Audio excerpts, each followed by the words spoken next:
जय श्री कृष्णा। देखिए, धनु राशि और धनु लग्न के लिए कैसा जाने वाला है ये वीक आपका। ये 27 अक्टूबर से 2 नवंबर बहुत इंपॉर्टेंट है। उसका कारण ये कि जैसे ही चंद्रमा धनु राशि में आते हैं, चंद्रमा का गुरु के साथ एक एक्सचेंज दिखाई दे रहा है। तो गुरु जो है अष्टम में हो गए, चतुर्थेश हो गए, और अष्टमेश इनका एक्सचेंज है। प्रॉपर्टी को लेके, एसेट को लेके कंसर्न दिखाई दे रहा है। तो ये एक सबसे बड़ी चीज हो गई। यहाँ पर देखेंगे तो शुक्र जो है ये दशम भाव में है, जो 6 लॉर्ड में, और मंगल केतु के साथ में। प्रोफेशनल थोड़ा सा स्ट्रेस आ रहा है विद चेंज, चैलेंजेस हैं थोड़े से प्रोफेशन को लेके। तो आप जो है नौकरी में हो, बिजनेस में हो, थोड़े से एक फ्रीजिंग आ रही है, थोड़ा सा चीजें जैसे बन नहीं रही हैं, इस तरह की चीजें आ रही हैं।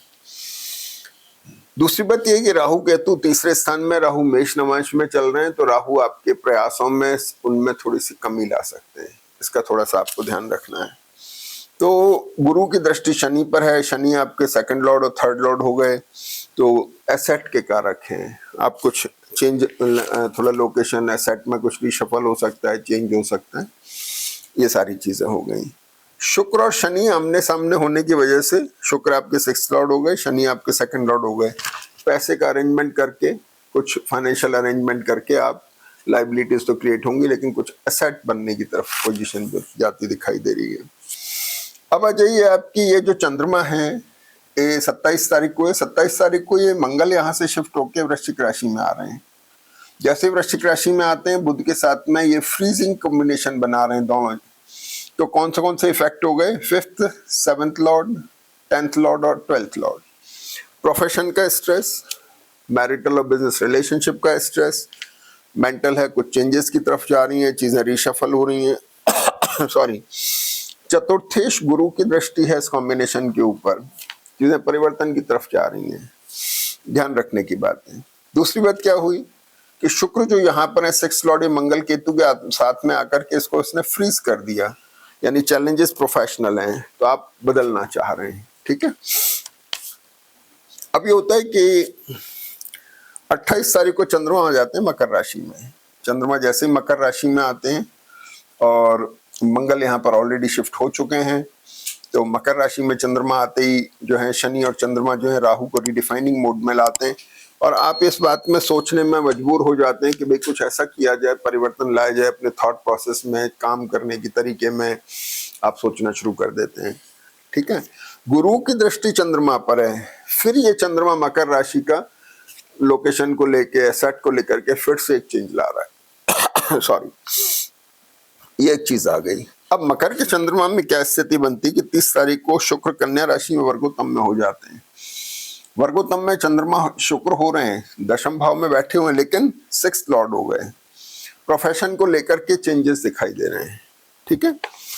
अगला जो होती है पोजीशन ये होती है कि 1 नवंबर 31 तारीख को चंद्रमा कुंभ राशि में आ जाते हैं। अब ये कुंभ राशि हो गई, यहाँ पर चंद्रमा आ गए, राहु के साथ में है, थोड़ा सा सस्पिशियस कैरेक्टर डाल रहे हैं क्योंकि राहु मेष नवांश में है। मैरिटल बिजनेस रिलेशनशिप को लेके, प्रोफेशन को लेके थोड़ा सस्पिशन डेवलप हो रहा है। मंगल बुध के साथ की जो युति है उसमें मंगल की दृष्टि राहु के ऊपर है, वहां चंद्रमा भी बैठे, स्ट्रेस थोड़ा दे रहा है, यानी कुंभ राशि का चंद्रमा थोड़ा स्ट्रेस दे रहा है, और अष्टमेश होने की वजह से ट्रैवल करा सकता है। ट्रैवल कराते तो स्ट्रेस रिलीव हो जाएगा। अब आ जाते हैं हम आगे कि मंगल बुध का कॉम्बिनेशन जो एक तरफ खर्च भी बता रहा है, लाइबिलिटीज भी बता रहा है, कुछ दर्द वर्द भी दे सकता है, एक्यूट एसिडिटी की वजह से परेशान हो सकते हैं, hernia, appendix, stone, arthritis, sugar के पेशेंट ध्यान रखें। और जिनका काम लकड़ी, कागज, कपड़ा, फल, सब्जियां, प्लास्टिक, केमिकल को लेकर के, उन लोगों के लिए थोड़ा फायदेमंद हो सकता है, एक्सप्लोरिंग हो सकता है। उसका कारण क्या है कि मंगल बुध के नक्षत्र बहुत अच्छे हैं, जो बड़े एक्सप्लोरिंग हैं, कामकाज को उठा सकते हैं, लेकिन डिपेंड करता है हर चीज पर। लॉयर्स के लिए बहुत अच्छा कॉम्बिनेशन है, जो मैंने बताया इन सेक्टर्स के लिए बहुत अच्छा कॉम्बिनेशन है।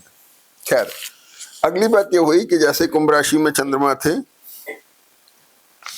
1 नवंबर को, ये खास ध्यान देने की बात है, कुंभ राशि के चंद्रमा में 6:42 से दिन में 12:30 के बीच में एक बड़ा अच्छा कॉम्बिनेशन है कि चंद्रमा वर्गोत्तम में रहेंगे, और इस टाइम को आप काम में ले सकते हैं किसी नई शुरुआत में, कुछ नए मुहूर्त में, कुछ भी जो एक्टिविटी जिसको आप लॉन्ग टर्म में देखना चाह रहे हैं उसकी शुरुआत कर सकते हैं। एक अच्छा टाइम है।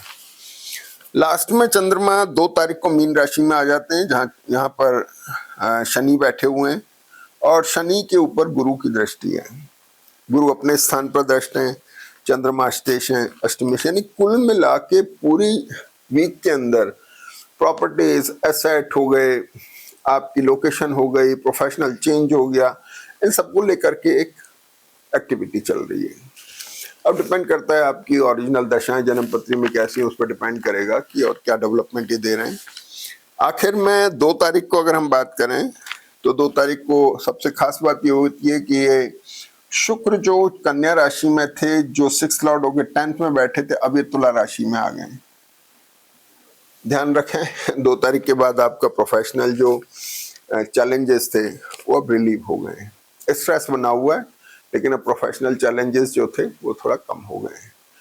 पेरेंट्स की हेल्थ के भी थोड़ा ध्यान रखने की जरूरत है। तो कुल मिलाकर के जन्म पत्री मोटे तौर पे अच्छी है, इसका फायदा उठाएं। जय श्री कृष्ण।